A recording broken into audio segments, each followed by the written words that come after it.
em que o jornal não só tinha uma cobertura editorial extremamente persecutória em relação, né, à militância, né, aqueles que lutavam contra a ditadura militar, mas ela fazia mobilizações mesmo da população contra esses militantes, né, quase estimulando mesmo que a população ajudasse, né, na prisão dessas pessoas, etc. Mas, além disso, além dessa perseguição contra os militantes, havia, como eu disse antes, um sistema de vigilância dos seus funcionários, e mais do que isso, outros tipos de violação, pessoas que foram perseguidas pelas suas posições políticas, violações do tipo também, a gente tem o caso da Rose Nogueira, né, do Sérgio Gomes e outros jornalistas que foram presos, que eram jornalistas de esquerda, que tinham uma militância, eram jornalistas da Folha, funcionários do Grupo Folha, que foram presos e que foram demitidos da Folha por abandono de emprego,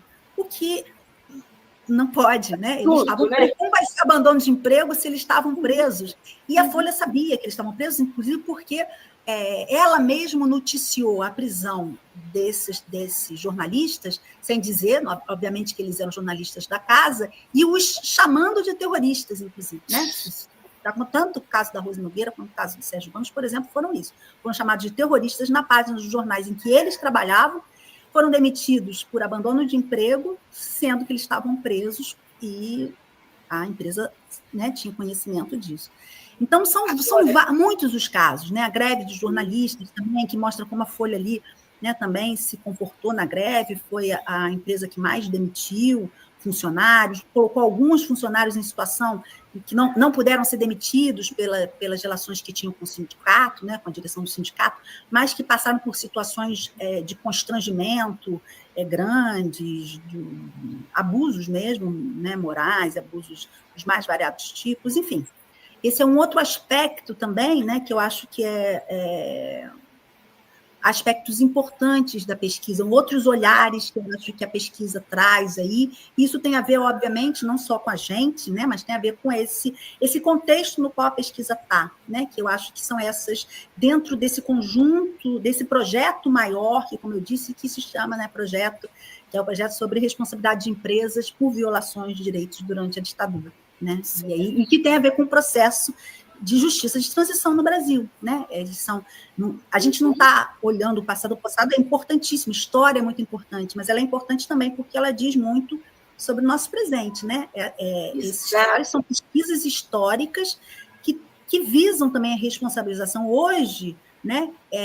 Pelo que essas empresas fizeram no passado, e a gente só vai fortalecer a nossa democracia, eu sempre falo isso também, eu acho muito importante, a gente só vai fortalecer a nossa democracia se a gente passar esse passado a limpo, né? E é nesse ponto que eu quero aprofundar com você. Dos agentes. Oi. Sim, pelo seguinte, a Folha, né, o Grupo Folha conseguiu uma proeza, que foi lavar a sua imagem e se transformar depois disso tudo, né, que você acabou de colocar e que está detalhado, né, nessa pesquisa, nesse livro, ela se transformou no Jornal das Diretas, no Jornal da Democracia. E essa percepção ainda está presente numa parcela grande da população brasileira, grande em termos, né, daquela parcela que lê e tal, né? Ainda tem essa imagem da Folha. E aí, emendando com essa questão, que eu estou pedindo para você comentar, eu quero te perguntar o seguinte: nos dias atuais, a Folha parece que está voltando à sua origem, não é? Essa origem lá, né? Porque apoiando explicitamente a extrema-direita, os fascistas, na tentativa de golpe de 8 de janeiro de 2023, ela chama os terroristas e os golpistas de manifestantes. Abre espaço para Bolsonaro, para a turma ligada a Bolsonaro. E aí, é a Folha voltando às origens?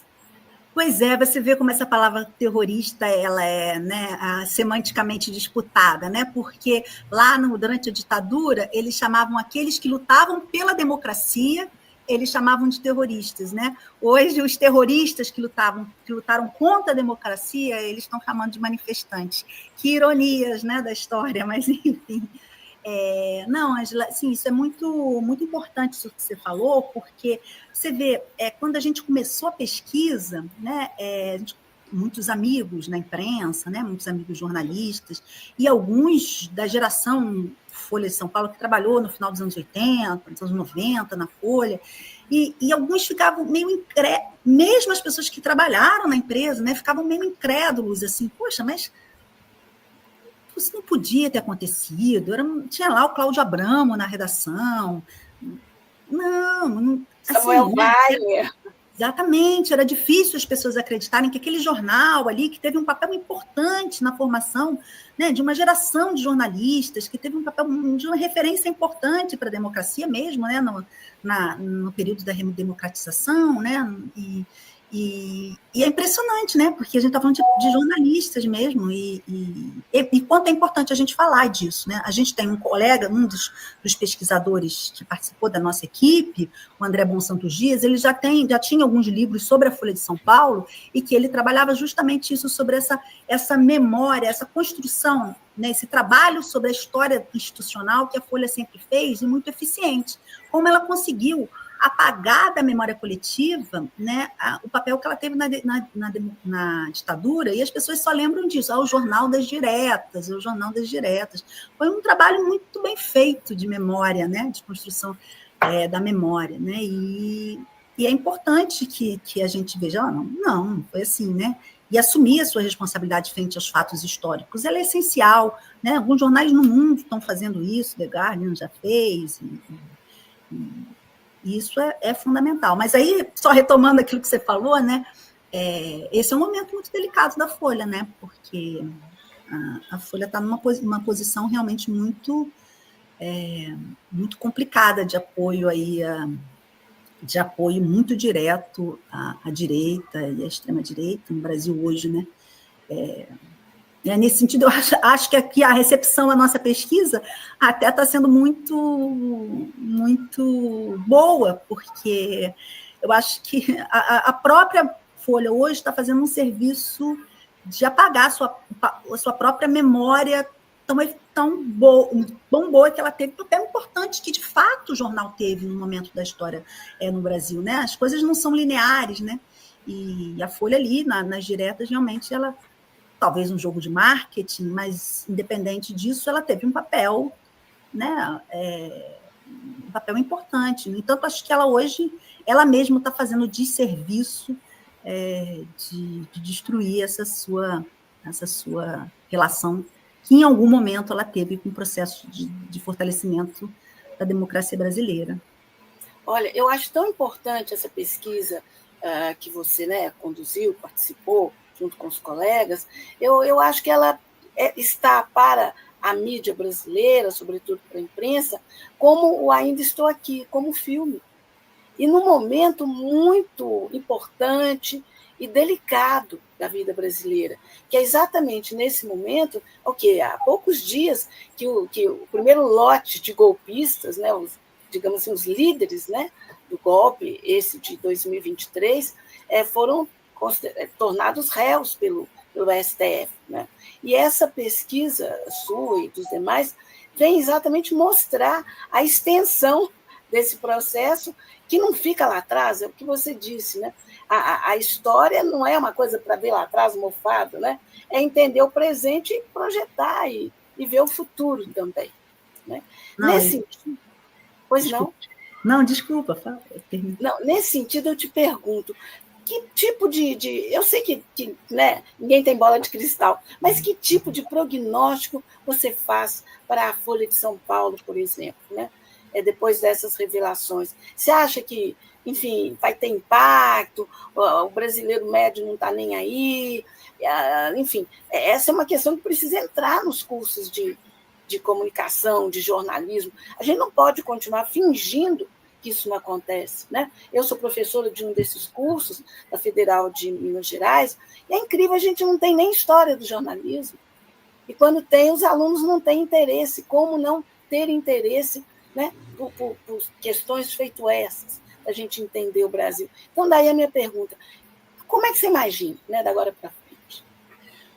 Olha, Ângela, eu espero muito assim que esse trabalho que a gente fez assim com muita dedicação, de fato, assim, com muito comprometimento, assim, os recursos eram escassos, a gente não teve autorremuneração nenhuma, assim, praticamente nenhuma, a gente usou os recursos, porque, como eu disse, né, a gente tinha desejo de fazer um documentário, a gente gravou as entrevistas todas em vídeo, com alguma qualidade, então os recursos foram muito usados para isso. Então, a gente fez, assim, sabe, em nome da causa mesmo, esse trabalho, assim, pela importância que a gente identificou ali nele.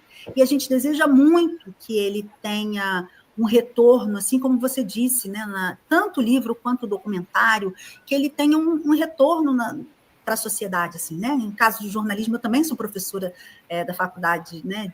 Sou professora da Escola de Comunicação da UFRJ, né? Além de aula no curso de jornalismo, e eu fico pensando exatamente que os nossos alunos leiam esse livro, que os nossos alunos vejam esse documentário. Quando a gente fez a pré-estreia aqui no Rio, lá no Rio, né, na pré-estreia foi na Estação Botafogo, e aí, no final, assim, do documentário, as pessoas comentavam isso, mas isso tem que passar nas escolas, isso tem que passar para os jovens, para as crianças verem, para a educação, e a gente ficou muito contente de ouvir isso, e a gente quer mesmo, assim, que o maior número de pessoas veja isso, assim, porque a gente tem que estar muito atento, né?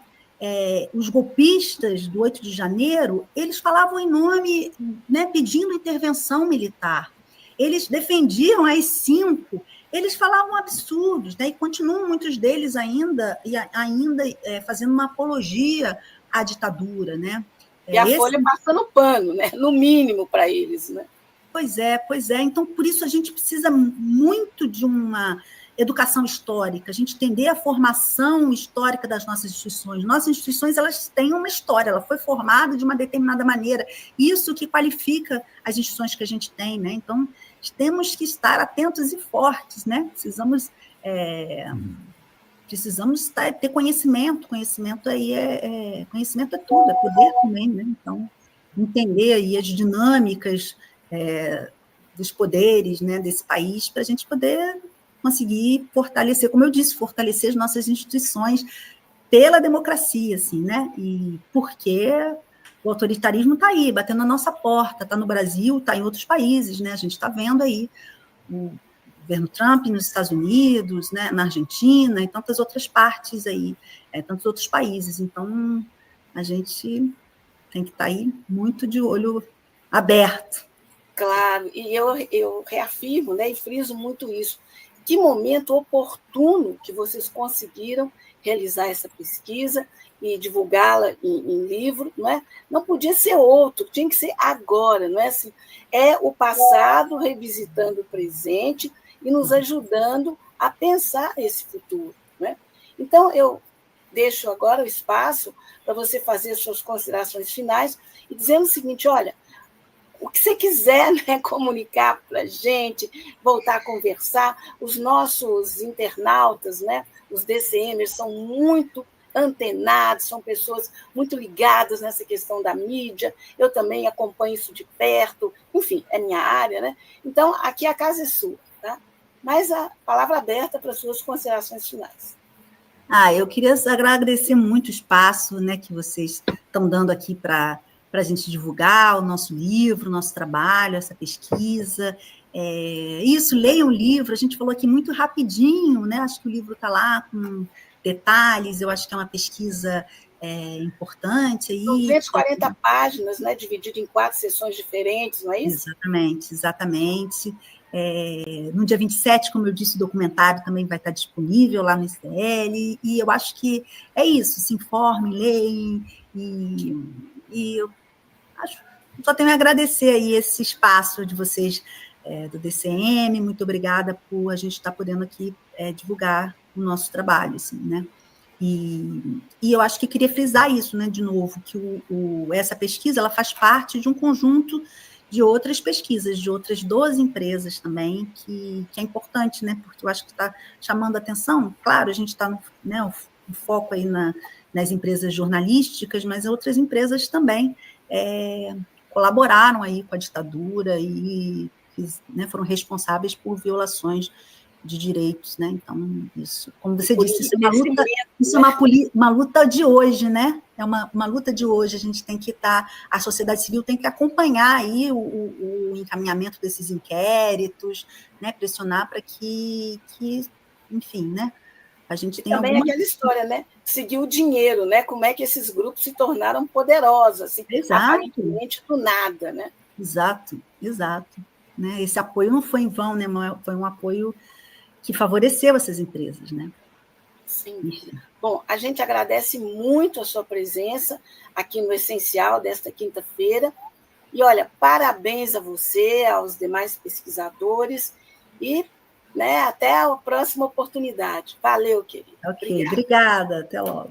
Tchau.